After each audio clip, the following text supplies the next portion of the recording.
The Procrastinator's Creed. I don't know if you've seen this or heard of it. Let me read out the Procrastinator's Creed. Number 1. I believe that if anything is worth doing, it would have been done already. Number 2. I shall never move quickly except to avoid more work or find excuses. Number 3. I will never rush into a job without a lifetime of consideration. Number 4. I shall meet all of my deadlines directly in proportion to the amount of bodily injury I could expect from missing them. Number 5. I firmly believe that tomorrow holds the possibility for new technologies, astounding discoveries, and a reprieve from my obligations. Number 6. I truly believe that all deadlines are unreasonable, regardless of the amount of time given. Number 7. I shall never forget that the probability of a miracle, though infinitesimally small, is not exactly 0. And number 8. If at first I don't succeed, there's always next year. Number 9. I shall always decide not to decide, unless, of course, I decide to change my mind. And last of all, number 10 of the Procrastinator's Creed, I shall always begin, start, initiate, take the first step, and/or write the first word when I get around to it. Now, when it comes to the topic of more time, I do have a sneaking suspicion that if we're honest with ourselves, not having enough time 24 hours in the day, that may not be the exact issue. Yeah? I mean, the issue is I think probably we just don't know how to best spend our time. It has to do with priority. So this is very clearly the case if you are a time waster. If the 10 points of the Procrastinator's Creed hang up on your bedroom wall and that is just you to a T. It's not that you don't have enough time, you're just good at wasting it. But for some of us, it's more complicated than that. You know, like you do look at your day, right? And for some of you, it's like, you know, I don't waste time. I don't really procrastinate. And yet I really have so much to do that I don't have enough time. Well, on that, I kind of want to push back a little and say, is that really true? I mean, is it really true that it's still an issue of you don't have enough time? Or maybe, as I said before, it is the issue of priorities. I mean, just imagine this for a moment. Imagine this. You have only 1 year to live. You know that in exactly a year's time, on August the 24th, is it today? Right? 2012, you will just drop dead, all right? You know that for a fact. Would you really still then look at your day and say, yes, I have to do exactly the same as I have to do now without any change? You wouldn't, would you? Most of you would be like, why am I at uni? Right? Why am I finishing my 5-year civil engineering degree? What a waste of time. I'm out of here. Right? Wouldn't you change what you do? Wouldn't you spend more time with your family and friends? Write that novel you've always wanted to write? I don't know. See, it's actually false, isn't it? To believe that everything we think is important, that we must do, is actually important. We have no time because I reckon a lot of us can't make those distinctions. We don't know what really is important. And that's why we can't prioritize our time. Now, I'm going to pose a question to you that I'm hoping that we'll solve today as we look at the Bible, and that's this. What if Jesus can change all that? Yeah, what if relationship with Jesus can actually change our view of what's important so that at the end of it, we find that we might have more time? Now, this is going to be important to you whether you're a Christian or not. I mean, if you're a Christian, you maybe never thought that your relationship with Jesus has anything to do with your time or how you sort out your time. But if you're here as a guest or you're not a Christian or you're not really sure where you are, then maybe you never thought that Christianity might have such wide and vast and practical implications. So I hope you get something out of it today too. So we had that passage read out to us. If you want to keep track of where I'm going, I've just got 3 very simple points. We've got 2 sisters. They're both friends of Jesus, but they had vastly different ideas about time and how to use it. Now, there's actually 3 characters in the story, but we're only going to focus on 2 because they're the ones who speak. So there's Martha and there's Jesus. So I want to just turn our attention to the first character, Martha first. Why don't you just follow as I read that passage from the beginning again. So the first sentence there. As Jesus and his disciples were on their way, he came to a village where a woman named Martha opened her home to him. She had a sister called Mary who sat at the Lord's feet listening to what he said. But Martha was distracted by all the preparations that had to be made. She came to him and asked, Lord, don't you care that my sister has left me to do the work by myself? Tell her to help me. Now, if I asked you which character or which of the sisters you identify with most in this story, I'll probably get the same response from everyone, yeah? Almost everyone I talk to identify with Martha. Busy, fretful Martha. Especially you older siblings. Who's a big brother or big sister? You know what it's like. I mean, who hasn't felt, even if you're not an older sibling, who hasn't felt the way she's felt? I mean, group assignments. Yeah, group assignments. You're the one keeping everything together, everyone else is slacking off. Yeah, you feel it. That's how Martha felt. You go on a road trip with your friends. That's a sure way to test friendship, isn't it? You go on a road trip and you're the one doing all the research and all the planning. You've done the itinerary. You know, you've worked out how many Ks you're going to drive today. The rest of the group, they're just complaining, telling you, chillax, come on, we're on holidays. And you're like, no, we got to make this, You know what it's like. But then you look at the story, look, the first sentence, it's actually Martha's home. Right, this Martha's home. She's the hostess. Now, there's certain expectations when you're the hostess, especially if you come from a Middle Eastern or, for me, an Asian culture. Right, we're face societies, right? That just doesn't just mean I've got a big face, which I do have, but the whole idea of keeping a respectable kind of face, that's really important for us. And so you remember who watched MasterChef? MasterChef. The Dalai Lama challenge. He had such an honored guest come to our country, take part in some inane, stupid show about cooking.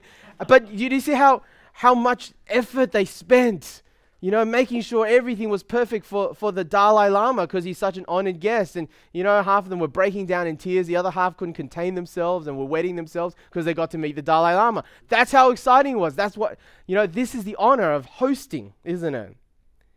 So we can understand that Martha, being the hostess, having Jesus as her guest, she wanted to do her best, didn't she? It was a dinner party. It had to be the best it could possibly be. She wanted to make Jesus happy. And then she's got this sister, Mary, who's there. It's her home too, right? But at the very least, she's a helper, a co-host maybe. I mean, of course she would expect Mary to help out in the kitchen. But as we read, it's a bit surprising because this is not how the story plays out. Because Martha, the busy one, isn't the one that is commended, is kind of encouraged by Jesus. Jesus is going to turn the tables around. Now, why is that? Why is that? Well, I want you to notice, though, you might not have noticed it when you first read it, but what's behind Martha's fretfulness? What's behind her fretfulness and busyness? It's this, isn't it? She has to assume, and she is assuming, that in order to please Jesus, she needed to perform her duty as a host. You got that? In order to please Jesus, she needed to perform. And in this case, as a host.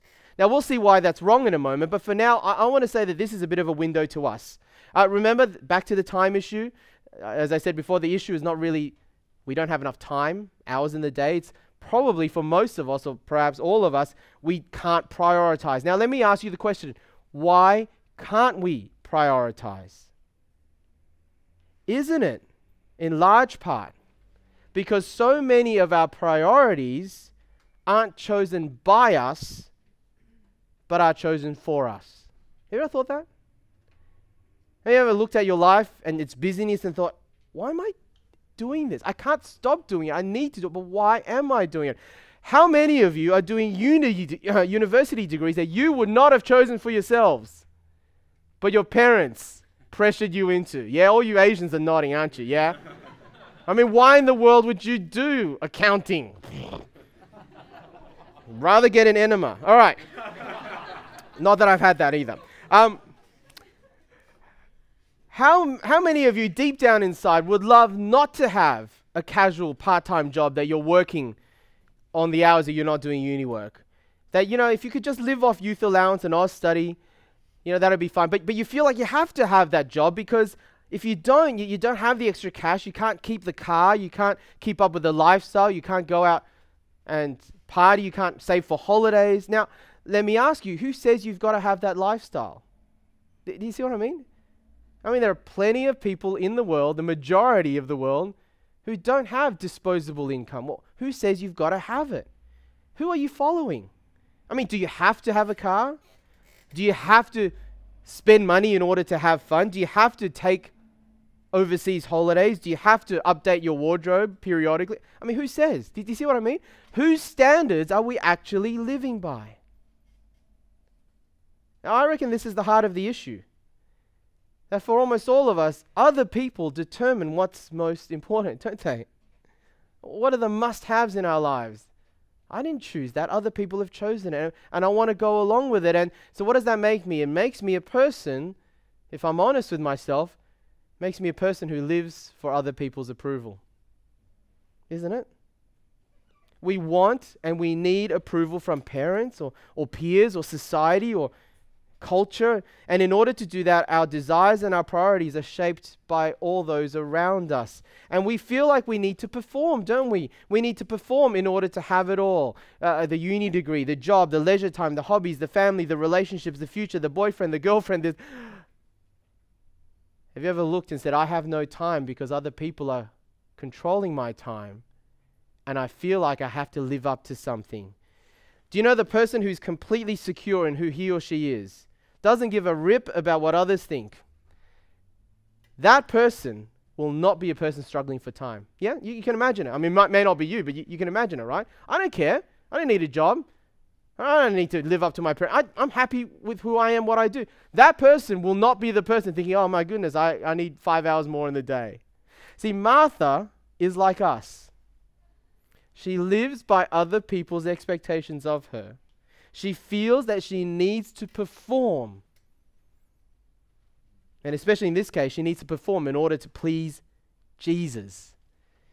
Now the problem is that she has Jesus all wrong. And that is the most liberating thing about this story. Let's have a look again, the sentence number 40.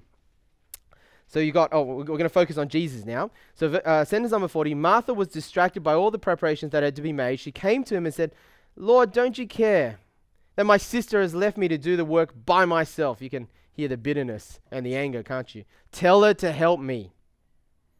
Jesus speaks, Martha, Martha, the Lord answered, you're worried and upset about many things, but only one thing is needed. Mary has chosen what is better, and it will not be taken away. I love how, if you've not read much of the Bible, I encourage you to read it, especially Matthew, Mark, Luke, or John, because Jesus' words often do that. He just cuts right through everything. He's saying, you're worried and upset about many things. You see what Jesus has just kind of zeroed in on Martha's problem. Martha's conflict is not with Mary. Martha's conflict is within herself. She's worried about many things. She can't sort out the many things that are making demands on her time. But only one thing is needed, Jesus says. He's saying, let me cut through all of this. Let me cut through what you think is important. Let me tell you the only thing that is important. And he says, look at Mary. She's chosen it. Now, what's he actually saying there? If he's pointing to Mary, what she's doing, what's he saying? Jesus is saying, and this is really the crux. Jesus is saying, I don't need your service. I didn't ask for your busyness. But more than that, he's saying this. You don't need to perform in order to please me. Okay? You don't need to perform in order to please me. You already please me. Because that's not the kind of Lord I am. You already please me. So you got Mary there. Sentence number 39. She sits at Jesus' feet listening. See, this is the posture of someone who already feels completely accepted. Yeah? She's not here to please Jesus. She knows that she does already. So she's here to enjoy Jesus. And Jesus says she's got it right. Now let's take a step back here. Jesus, as he says of himself, and the Bible says, is God become man. He is God incarnate, right? God incarnate just means takes on flesh. And this is a unique Christian mystery that God, the creator of the universe, became a man, and not just temporarily, like other religions have different gods, kind of taking on human form, but then they go back to being God as soon as they can. No, not God, the God of the Bible. God the Son actually became a man permanently. He still and will eternally will be fully God and fully man.